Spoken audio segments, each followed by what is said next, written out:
I met somebody who told me about Tulum, packed a little bag, got on a plane, and I fell in love with it instantly.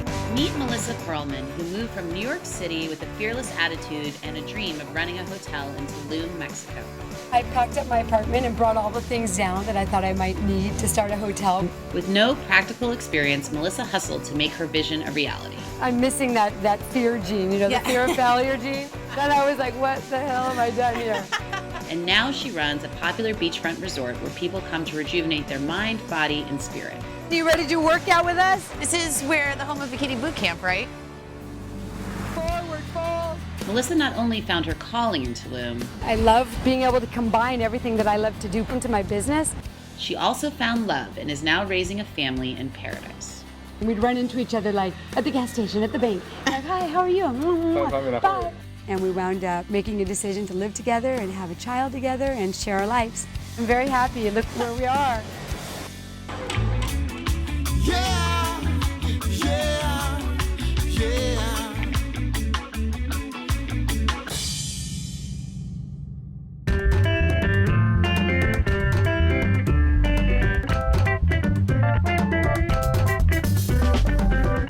We're here in Tulum, Mexico to meet Melissa Perlman, who's originally from Arizona, but now lives as an expat down on the world-renowned Maya Riviera. In the past, Melissa traveled all over the world and was always left wanting more. Eventually, she risked it all to follow her dream of opening her own beachfront retreat. So let's check out one of the hottest places in the Caribbean to relax and rejuvenate and meet the brains behind this beautiful vacation destination.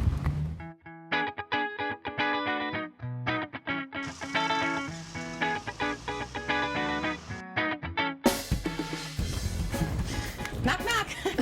Come on in. Hi, I'm Savannah. Melissa. Nice to meet you. Nice to meet you too. I'm so glad you're here. So excited to be here. It's so beautiful. My name is Melissa Perlman. I'm originally from Phoenix, Arizona, and I moved to Tulum. So I was thinking that we'll go show you around Amansala. I love it. Let's do it. I have two kids. I have a 6-year-old son named Dylan, and I have a 2-year-old named Leia, and I have a husband named Sergio. I guess a good place to start showing you around would be my house. Okay. We live here on the beach at Amansala, my hotel. For a long time, I actually lived in a room. And then I had my second child, and I was like, it's kind of tight. So I got the idea to build my house on the corner of the hotel property right here. Your casa. Mi casa es tu casa. Ah, thank you. I spent all my childhood in Phoenix, and I realized I didn't want to spend the rest of my life there. Wow, this is really gorgeous.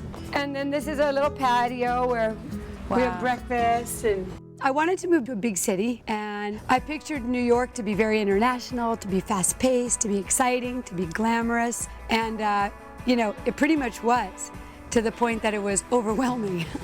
She got caught up a little bit in the New York lifestyle, which for a while was very much to her liking. I was in New York for about 6 years, and I worked for myself all the time, but it's really a distinct type of person who wants to stay there for their whole life. So what, I mean, how does this compare to the way you were living in New York before you came down here? Night and day. I loved it, but I just found myself feeling kind of empty and meeting a lot of people, but not really knowing that many people. Then I started to find myself going through the motions. And I thought, wait a minute, like, I don't have to be here. And what were you doing that you were able to just sort of bail when you were in New York? I was actually working on my own project for a guide to the world's best places to rejuvenate the mind, body, and spirit. And in doing that, I realized that there wasn't the kind of place that I really was looking to go to. You know, and I was sort of craving more nature. I love being outside. I love being in a warm climate. And I was just feeling sort of claustrophobic in my studio apartment when there was this whole wide world out there to explore. And that's when I decided to make a change. So I came down and Ditched New York. Ditched New York, and here I am. Who's this? Yeah, this is Leia. Hi, Leia. You ready to go to school, Leia? Ready to go? Why don't you come with me? We're gonna drop her off at school. I'll give you a little, you know, a day in the life here of what's going on in Tulum. Oh, Leia. All right, let's hit the road.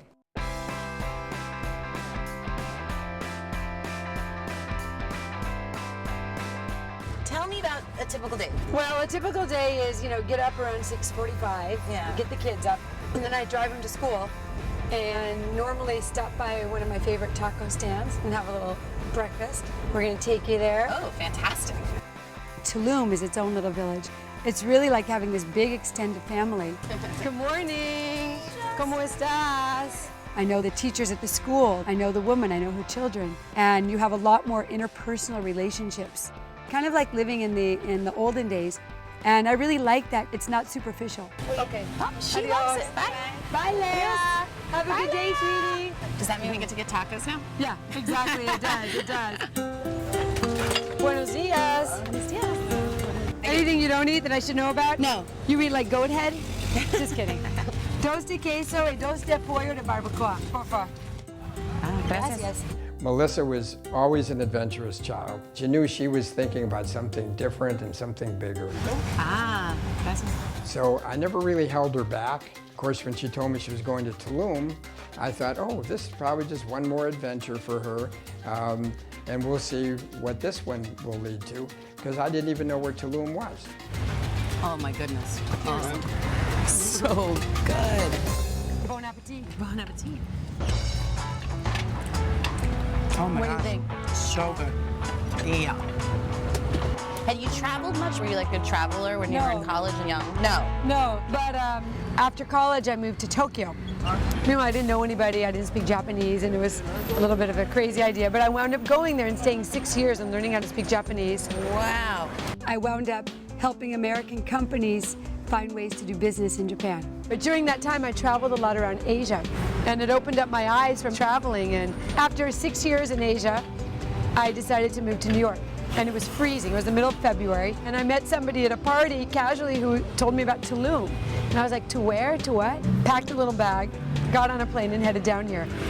And I fell in love with it instantly.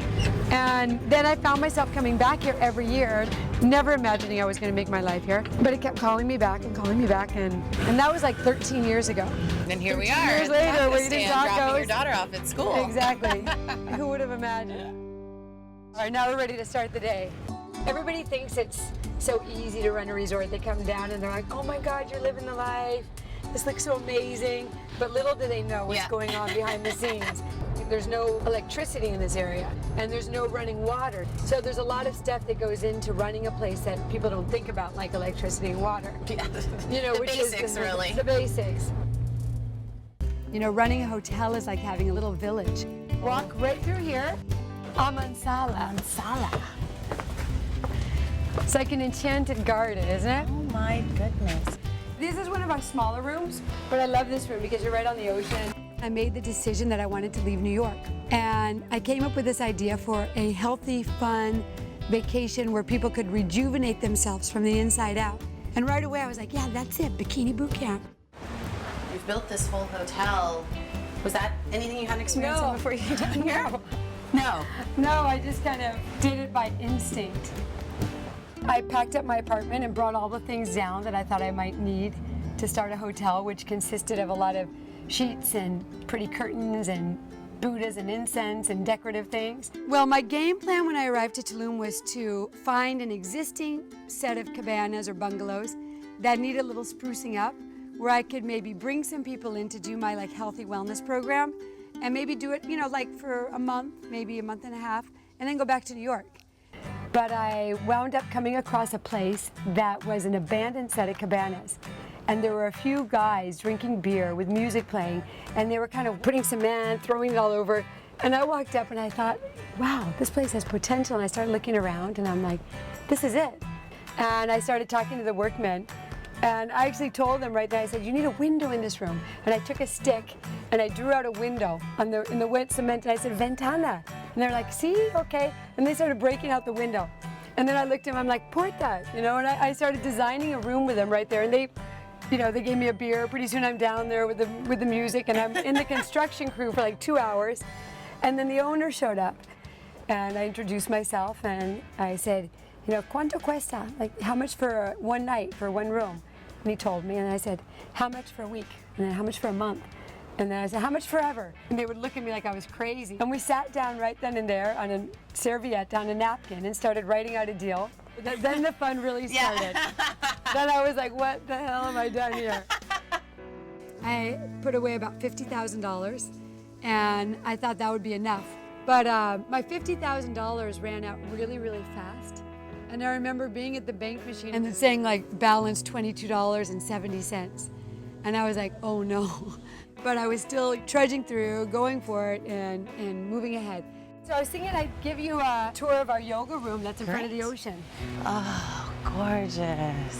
When I ran out of money, some neighbors that lived down the beach came over and they said that they had a friend, a couple, who needed a place to stay for a few weeks. And I showed them, I said, well, I have one room finished that actually has a working toilet and windows and doors and everything. And they were like, yeah, it's fine, we'll take it. I think I'm missing that fear gene, you know, the fear of failure gene. So Ronnie was his name. They moved in on like a Thursday. And Saturday was payday in Mexico, so all the workmen were around. And they were asking to be paid. And I was like, oh, but I'll give you 500 pesos. And then next week, you know, I'm like trying to get him to finish the job. So Ronnie comes over and he said, why not just pay you $1,000 right now? And we'll just figure it out at the end of our stay. And I was like, oh my God, thank you. So with that $1,000, I was able to finish another bathroom, another door, another room, and then I rented it to people who walked in off the beach. That's how I financed the project. I need to do some yoga.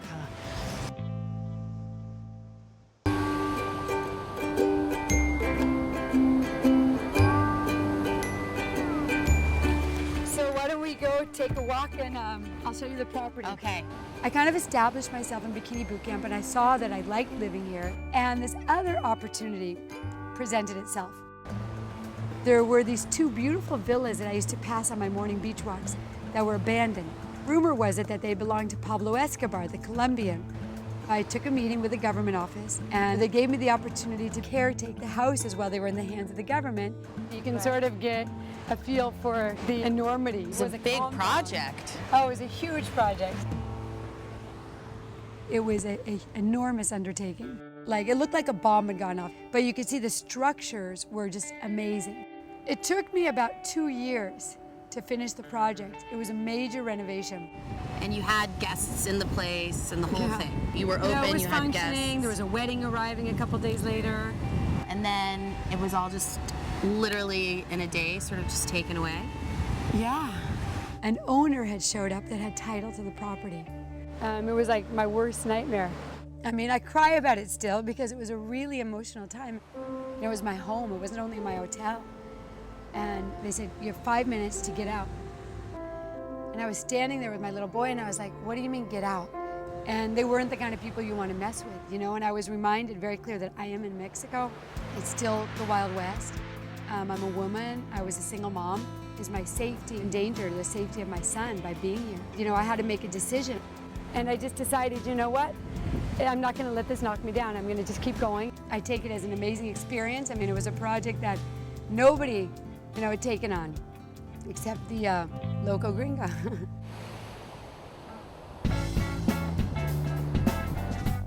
You know, on a typical day, I have the maintenance of the hotel, the who's coming, who's going, the food, the prep, what we're gonna serve, any special events.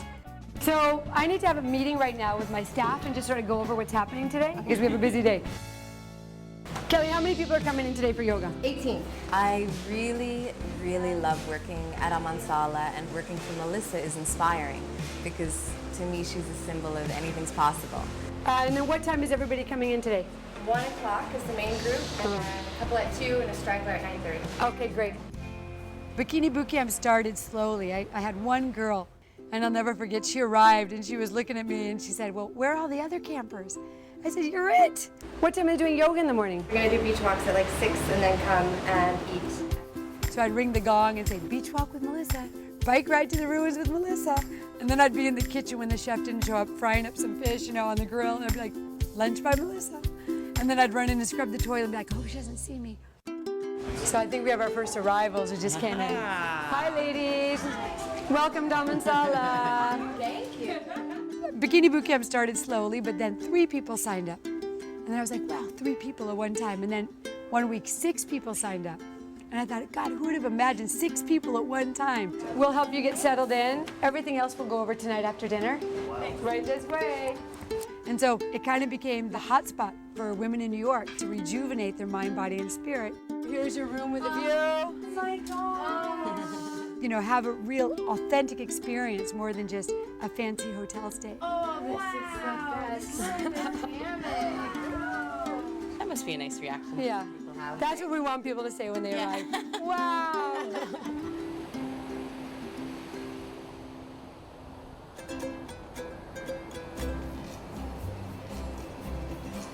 So I've seen the work part, but I know there's got to be some reasons that you live here to play too, right? Oh, of course. I don't know if you've ever been to a cenote, but they're just beautiful. I have never been to a cenote. Oh, I'm going to take you. You're going to love Fantastic. it. Savannah, this is my husband, Sergio. We've got the snorkel here. Let's go. All right. What is a cenote? A cenote is an underwater freshwater swimming hole. And they're like caverns that line the entire Yucatan Peninsula. And this one is great for the visibility. Whoa. This is Isn't it amazing? In the surface, fresh water. and then down it's salty. Because eventually they connect to the ocean. That's what's so unique about a cenote. I've experienced a lot of your work life, but I want to know about you guys. Sergio and I met each other like my first month I was in Tulum, like 10 years ago. When I first met Melissa, I thought she was very brave to leave the big city of New York and come here to work, no? But that time Tulum was very rustic, very basic. We were both like leading parallel crazy lives, like building hotels, working hotels, you know, like slaves to the business. And we'd only go out to do errands, and we'd run into each other like at the gas station, at the bank. Like, hi, how are you? Bye. We were mostly talking about the tourism, about the occupation, about the weather. And 4 years ago, we stopped, and we haven't stopped. That's amazing. So you finally, the timing worked out. and it Yeah, was the right. timing worked out. It was right at a point in my life when I was thinking everything is so good. You know, I have my son, I have my business, but I would really love somebody to like share all this with. And that was it? The minute you said yes? And we wound up making a decision to live together and have a child together and share our lives. I'm so ready for a swim. This looks amazing.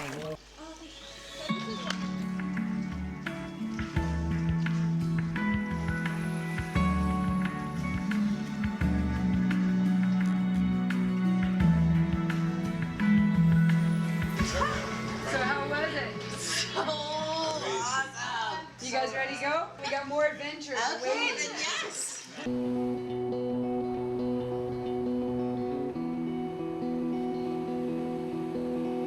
All right, Savannah, you ready to work out with us? I guess so. I mean, this is where the home of Bikini Bootcamp, right? Exactly. My main reason for coming down here was to start this Bikini Bootcamp program. All right, guys. All right, you ready? Oh, gosh, okay. All right, how's everybody doing? You ready to work out? Yeah. All right, so take your right leg and bring it down. The idea of the program is it's not just a holiday and switch sides.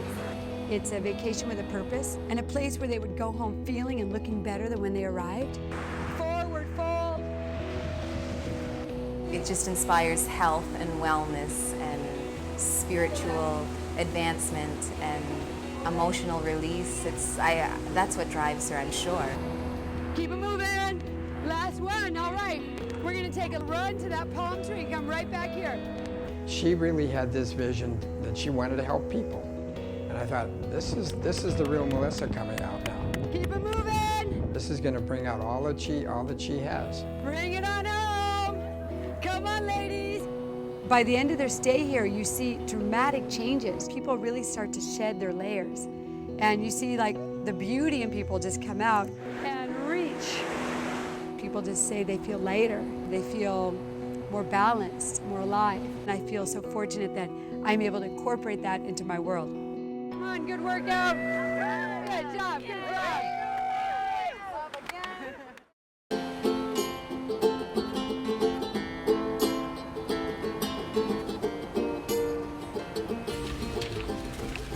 Hey, good morning. Good morning. Come into town with me. We're gonna pick up some groceries for the hotel. Okay, cool. How'd you sleep? I slept amazing. Good. So I'm taking you right now to the local fruit market where I buy a lot of our supplies. Hola. The cost of living in Mexico is obviously much cheaper than it is in the States. You get one more of these babies. Groceries are probably about 40% cheaper.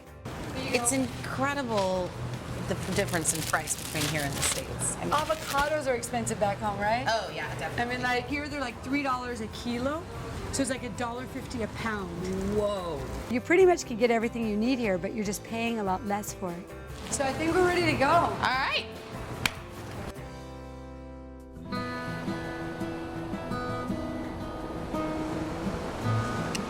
Are there things that you miss about being back in the States, like specific things? You know, like there's not really good clothes shopping here. Sushi. You know, a good old trip to Target now and then. But no, I really don't miss much. Does Tulum feel like home? I have no immediate plans to live anywhere other than Tulum. And I'm very happy, look, you know, where we are. I actually go back to Phoenix, where my parents live now and then. But I have to say, after a couple of weeks, I'm ready for my life again. And I love that feeling every single time I come back from being somewhere else. When I pull into the driveway here and I get out of the car and I feel that warm ocean breeze on my face, and I have this overwhelming feeling of, I'm home. What would your advice be to somebody that's back in the States, has this crazy dream or this path they want to follow like you did? What would be your advice? If you think too much about it, you'll never do it. You kind of just have to take the plunge and trust that things will work out, and know that what's your worst case scenario? You pack it all up and you go back home. Well, I can certainly cheers to that. And it worked out well for you. Salud.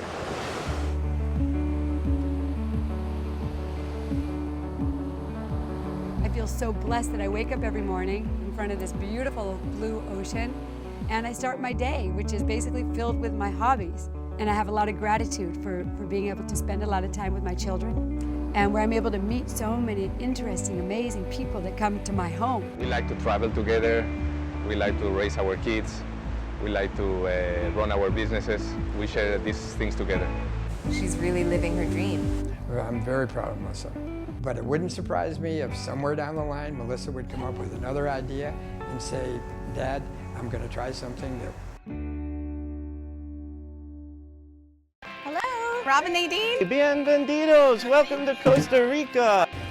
I worked 12 hours a day, she worked 12 hours a day. We couldn't eat well, we couldn't take care of ourselves. And I just said, I promise you, we won't live like this anymore. Success should not be measured in money.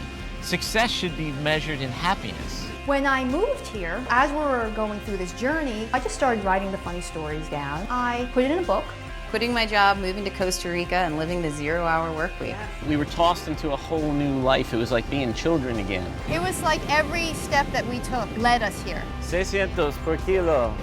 It was like the puzzle just fit, and Costa Rica was that last piece that you put right in the middle. Pharrell Williams here. Hi, I'm Joy Bryant. I'm Eric Ripper. I'm Tom Colicchio. I'm Dr. Frank Lipman, the host of On the Table. The host of Across the Board. Host of Artist Talk. Host of Hooked Up. Host of the show, Be Well Week, Be Well Weekend, on the Reserve channel. It's only on Reserve. Did you know that you can follow my show on social media sites like Facebook? Follow us on Twitter. If you're a fan of my show, hit the like button. All of the above. Share me with your friends. Treat yourself. Check out a new episode of my show, Hooked Up. And if you want to leave comments, feedbacks, ideas, whatever, love to hear from you. Leave a comment. And if you don't want to miss the show, be sure to subscribe. The one that's like down here, or is it here? Somewhere down here. Thanks for watching the Reserve channel. Only on YouTube. Throw caution to the wind and ask yourself what rules.